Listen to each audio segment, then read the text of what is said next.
Hi everybody, it's Ginger from In Sheep's Clothing Yarn Shop, and the shop is located here in the northwest corner of Connecticut. And I welcome you if this is your first time with me, or if you've been watching for a little bit, because this is a relatively new show. So welcome.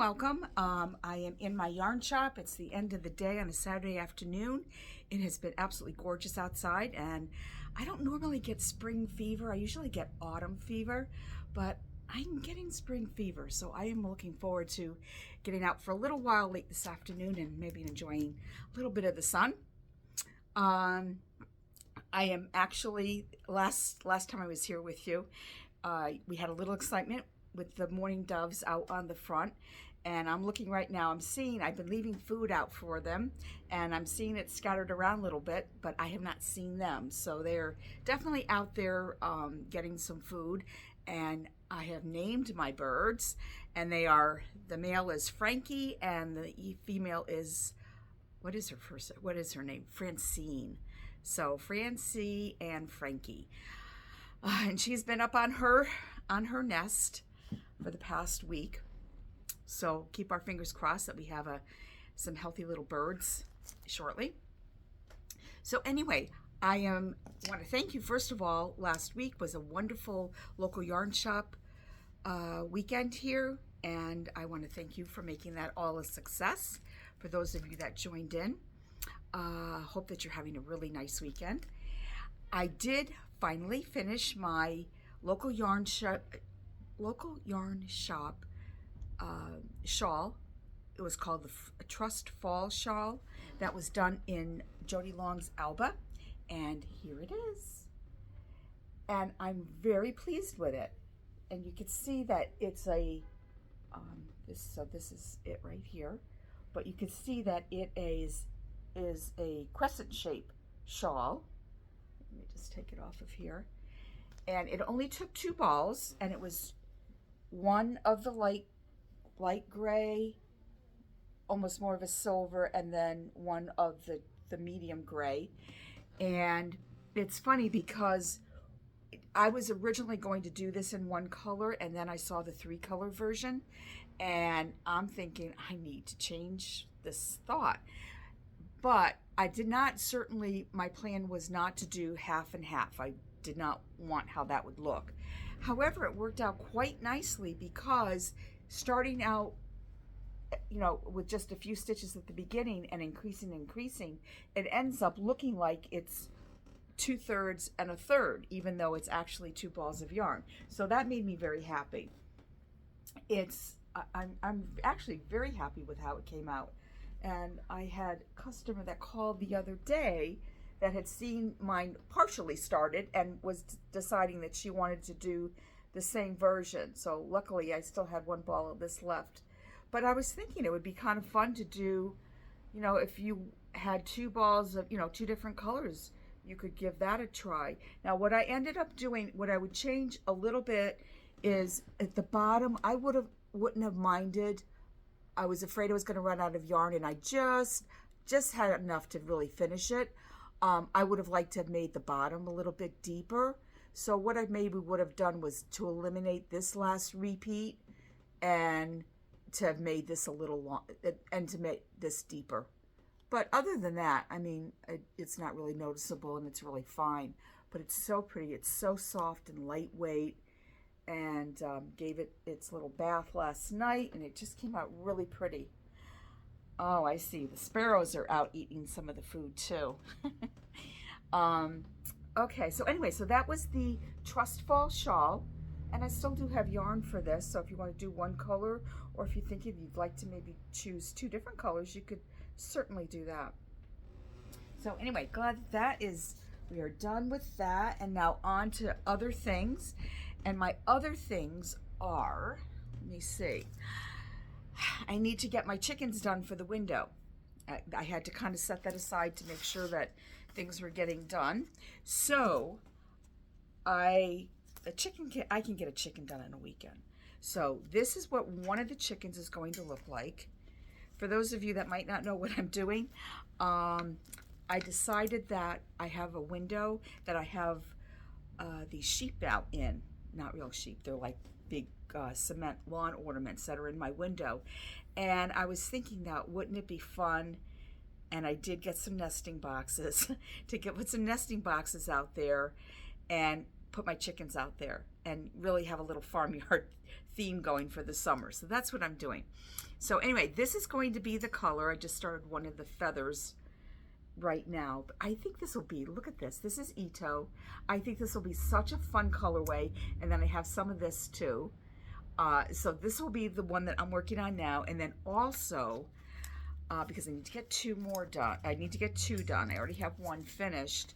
What I'm going to do is, and I can do this not feeling bad at all. This is a whole ball of Ito. The other one was a leftover ball that I had from a project. But look at these colors. I have been just wanting a chicken out of this colorway, and I double checked just to make sure, because I happen to have one ball of this left on my shelf. It's discontinued, this color. So I can, with clear conscience, make a chicken with this ball of Ito. So yes, that's what I'm going to do. So those will be the two colors that my chickens will be done. And I'm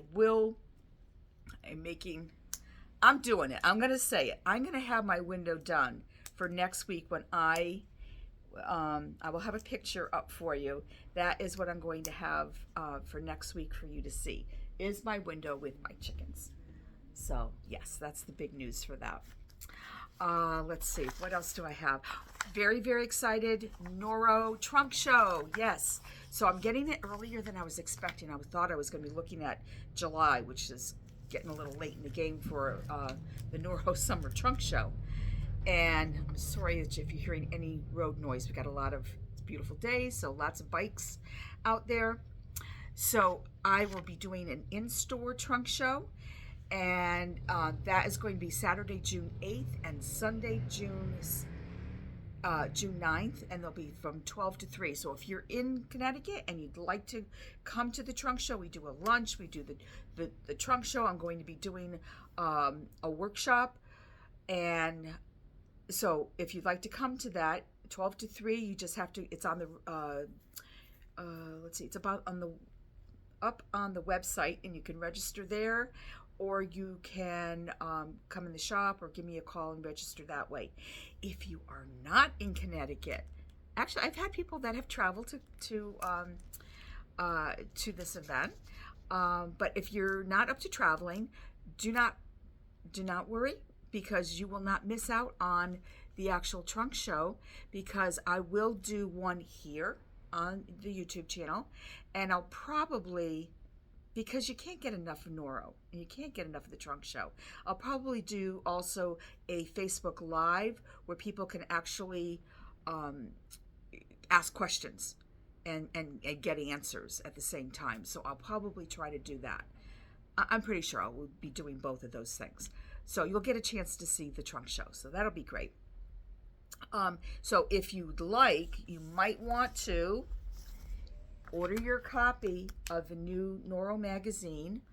There's also, you can order just the magazine, or you can order a magazine and yarn tasting pack at the same time to try out the 2 new yarns that we've got, plus 4 of the yarns that are featured in the magazine. So that's a great way to try them out. But anyway, so they'll be available for a while. And then, yeah, another good thing that we're going to be doing is a knit along.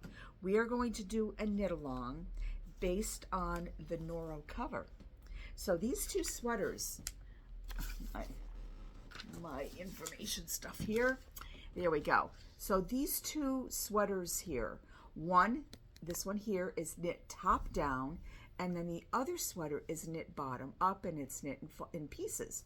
So I'm giving people the opportunity to try one or the other out. So if you haven't ever done a top-down sweater, here's your chance. So we're going to do a knit along here in the shop, but we're also going to open it up as a Zoom too. So we will have a Zoom running at the same time. So if you are wherever you're from and you'd like to join, all you have to do is email me. I'll put the information in the information below, and you can get in touch with me, and I will give you the Zoom link so that you can join us. And just so that you know, I'll put this information up also, but the knit along is going to be, did I write it down? Yes. So it's going to be Saturday, May 11th and May 25th, 12 to 2.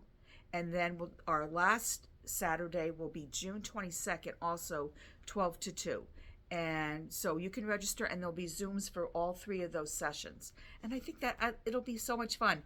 Now, the yarn that they're calling for these sweaters here are, let me find it out for you. Let's see. So they're using Harry Ito. And that is this yarn. No, this is Uchiwa, sorry. This one.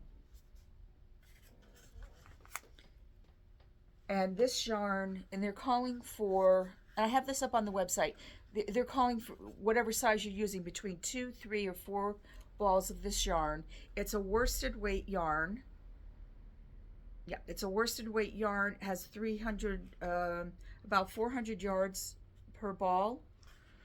And they're working on a size 8. I always like to do things a little differently. I have somebody right now, oh, I could show you this. I have somebody that's actually doing, and I know that this yarn will work. They are using Kakigori, which is technically a DK weight. However, when you wash this yarn, it does bloom.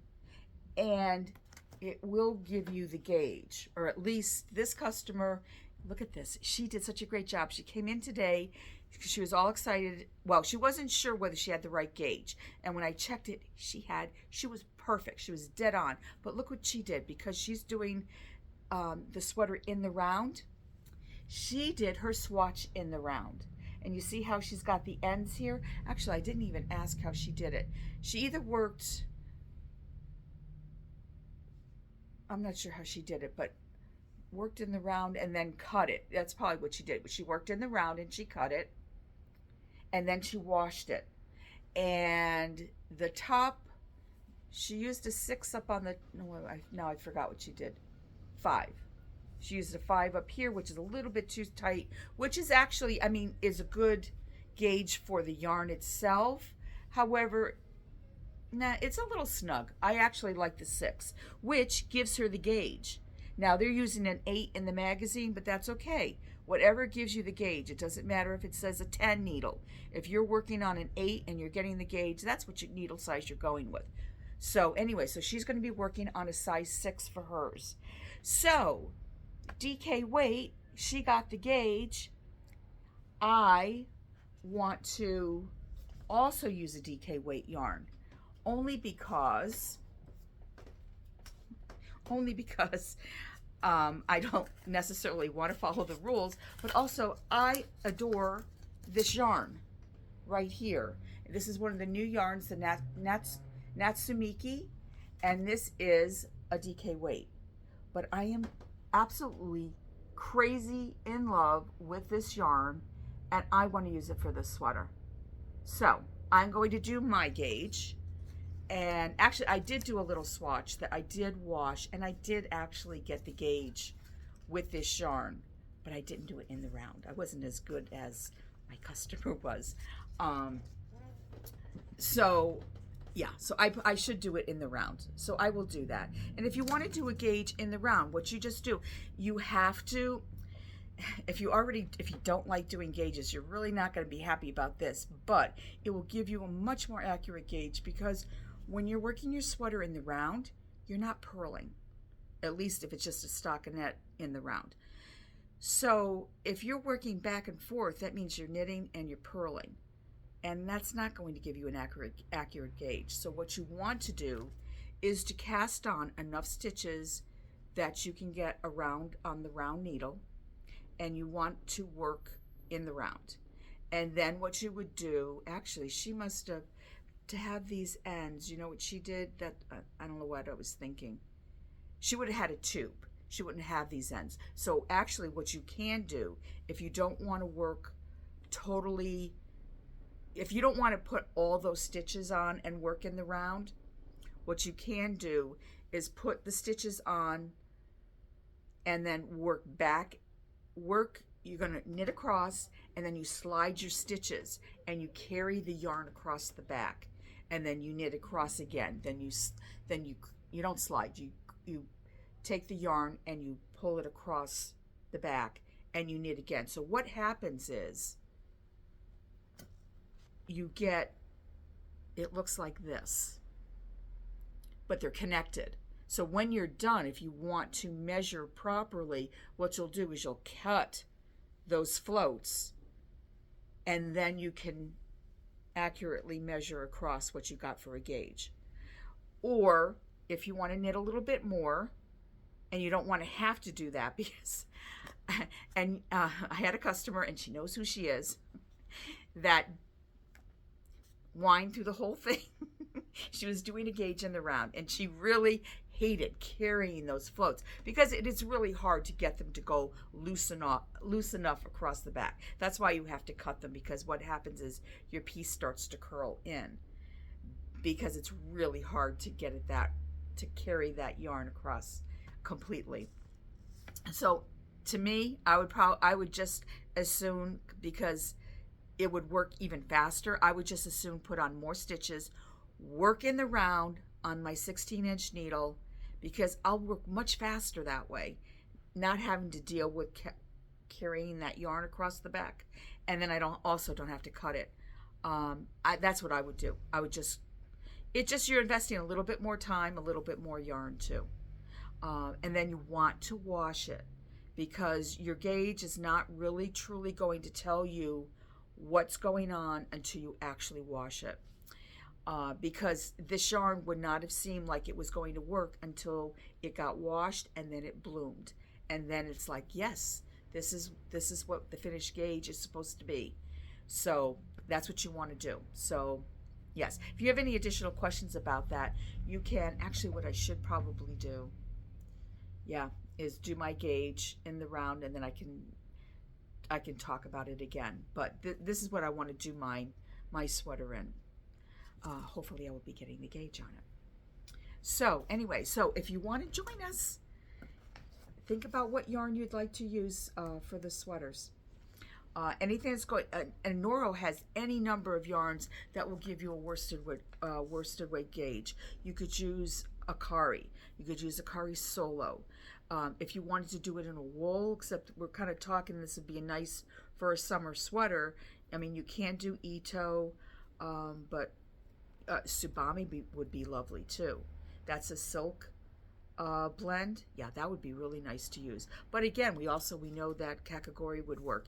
And this is not as stripy. This is more tweedy. So that would be a nice yarn.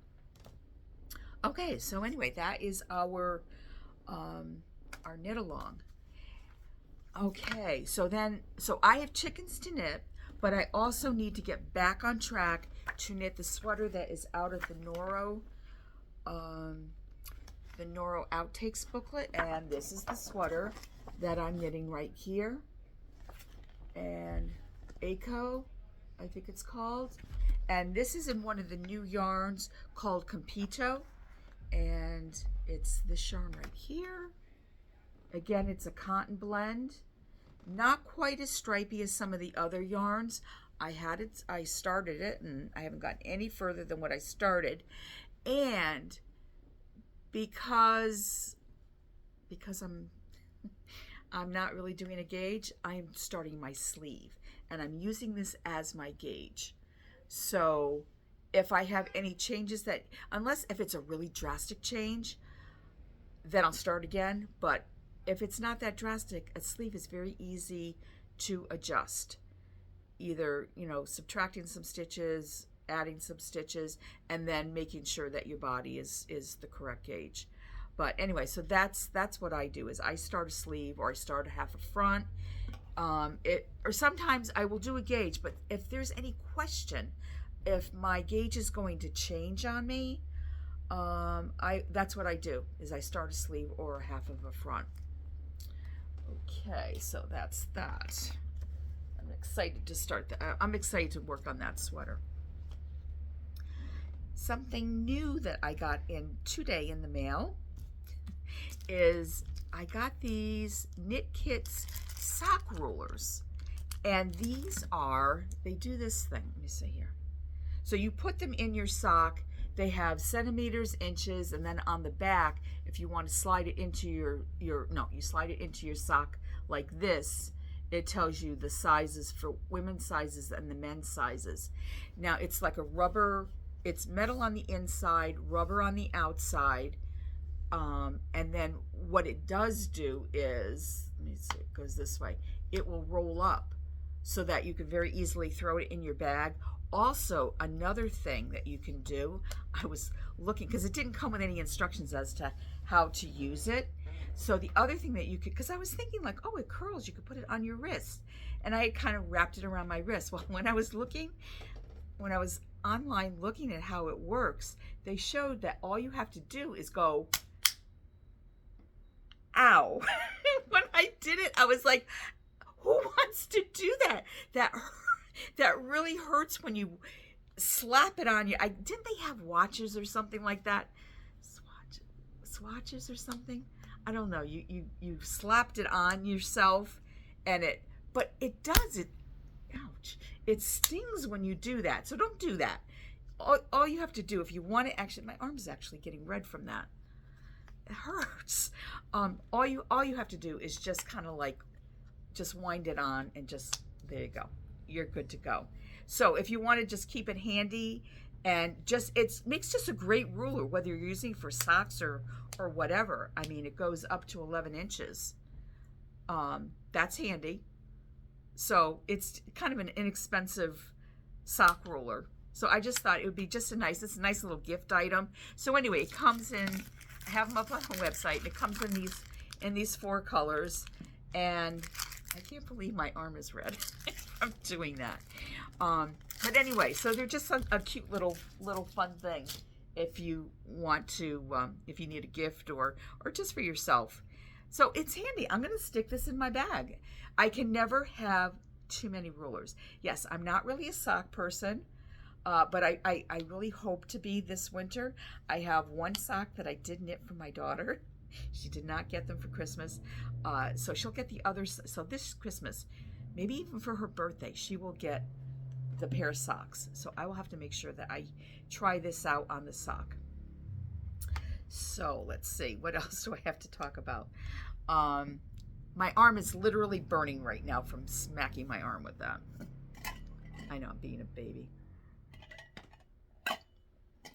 Okay, oh, the other thing that I wanted to tell you about last week.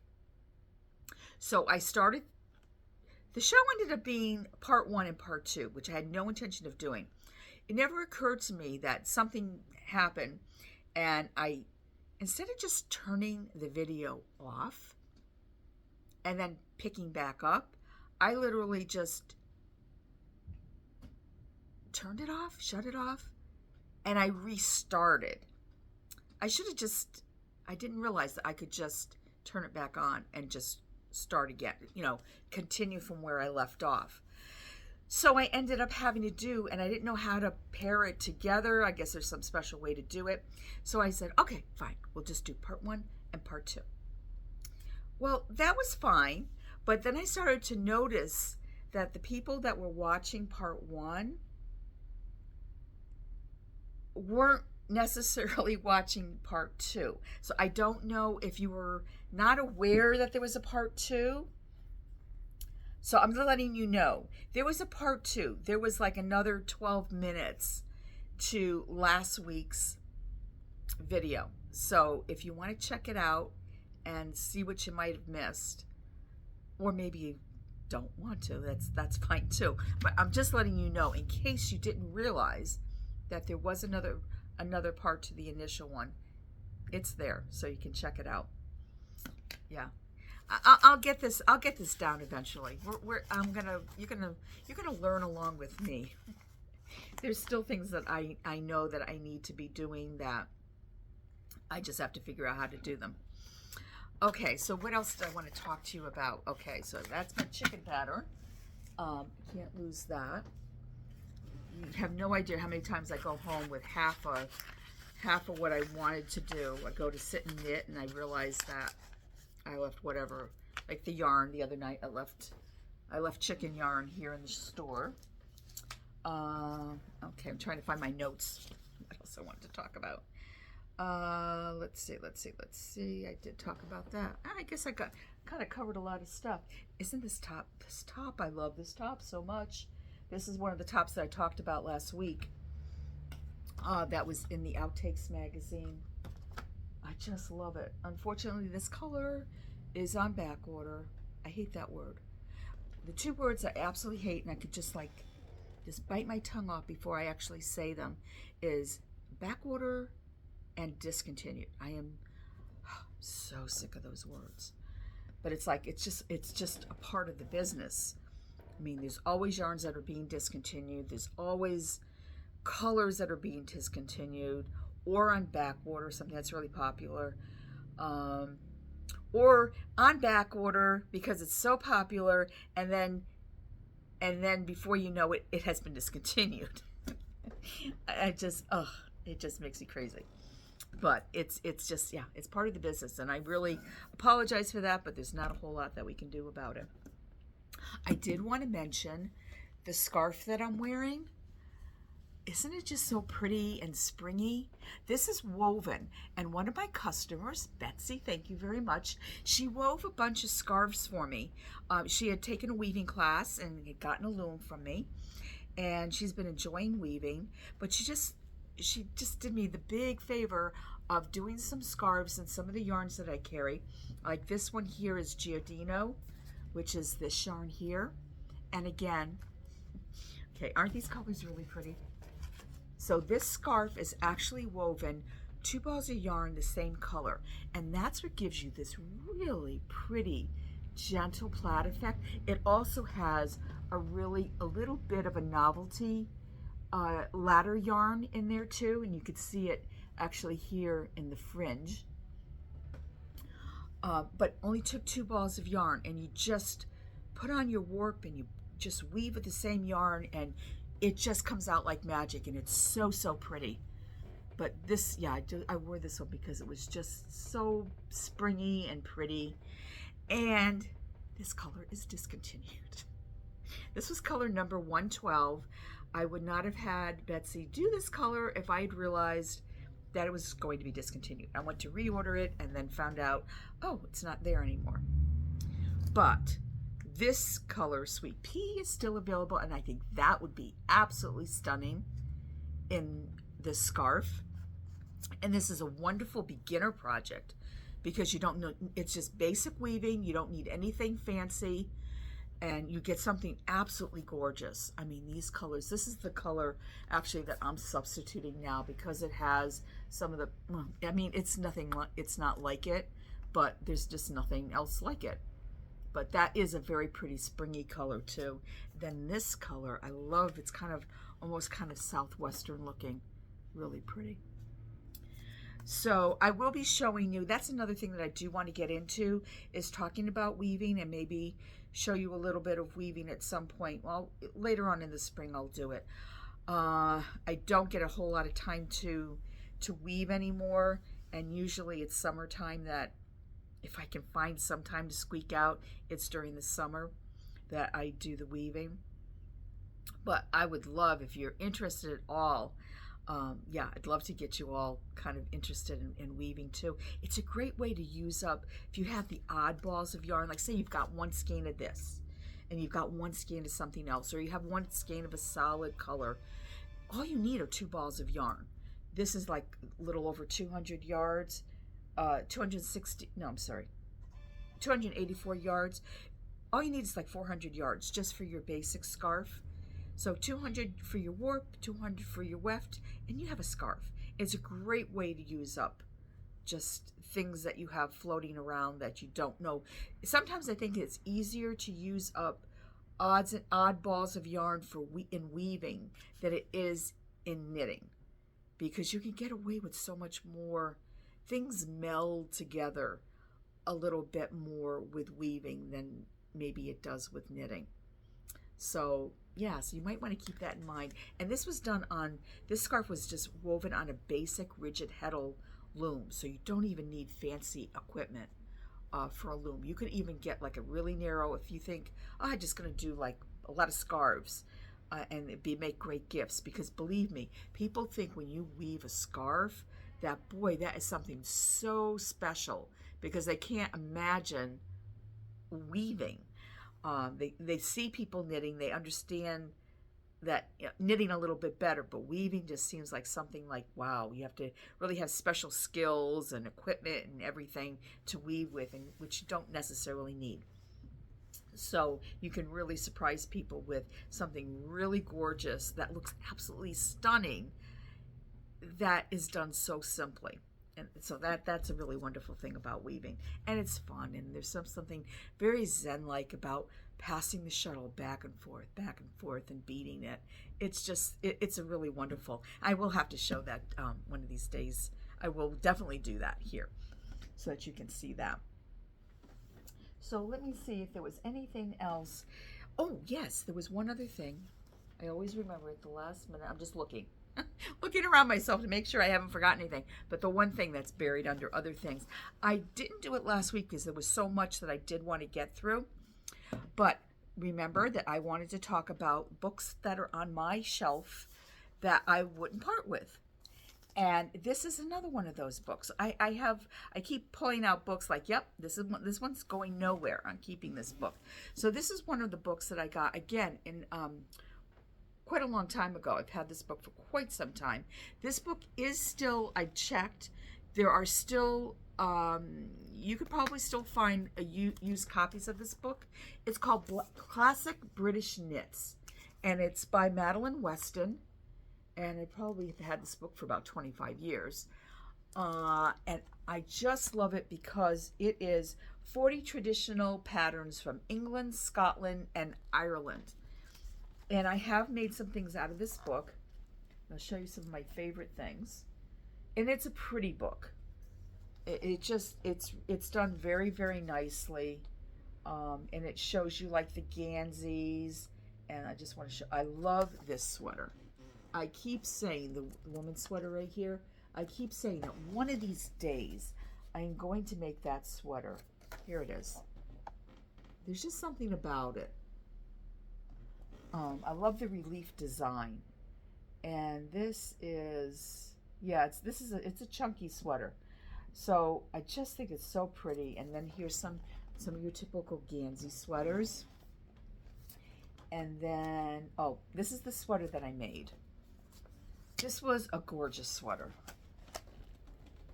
And that was done with a heavy, like Aran weight yarn.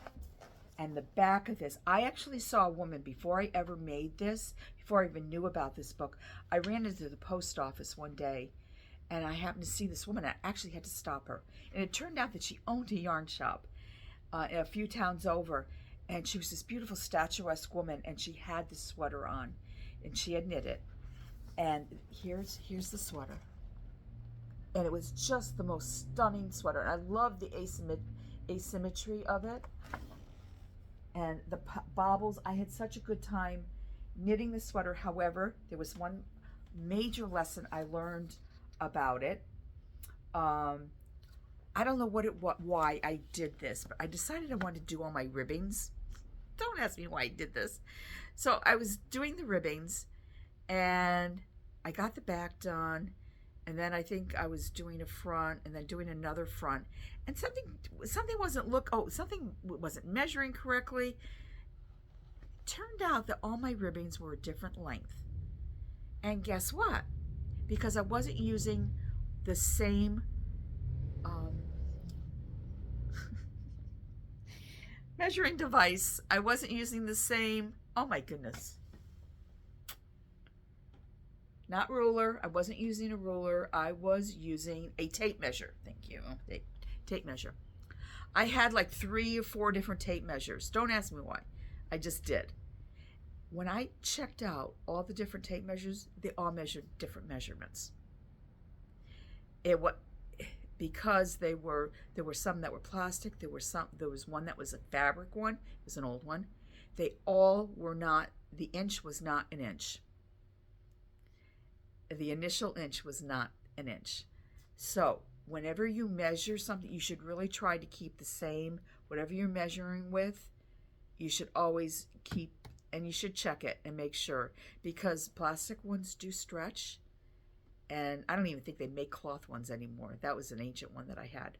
But you want to make sure that your measuring tapes are all the same. That's why it's probably best to use a straight edge, something like a ruler, because I couldn't get over that, but they were all different. So just keep that in mind.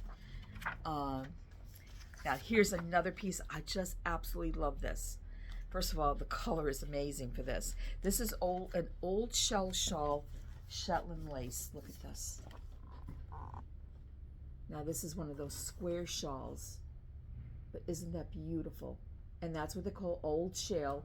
It's one of the simplest laces that you could ever do, and it's stunning. Just love it. And what else was in here that I love? Oh, I love, look at that sweater here. So yeah, so this is one of my favorite. And I just love every once in a while pulling it out and looking at it. And there's been some times where there were some, where are they? Oh yeah, some of the little Fair Isle patterns that I've used for other things. I haven't actually made the sweater, but I've used the Fair Isle patterns for like a hat or on a mitten or something like that. But they have just these really pretty sweaters. So it's just a nice, good, basic, has some pretty patterns in it and just things that you can use. And I love this book. So this is on my shelf, and it's classic British knits, and I think you can still probably find a copy or two if you take a look in the old online. So I think that's it for me for today. And I have chickens to work on this week. And I will see you again next week, same time. And you all take care, and hope that you find lots of time to get some fun knitting done. So you all take care, and I'll see you soon. Bye-bye.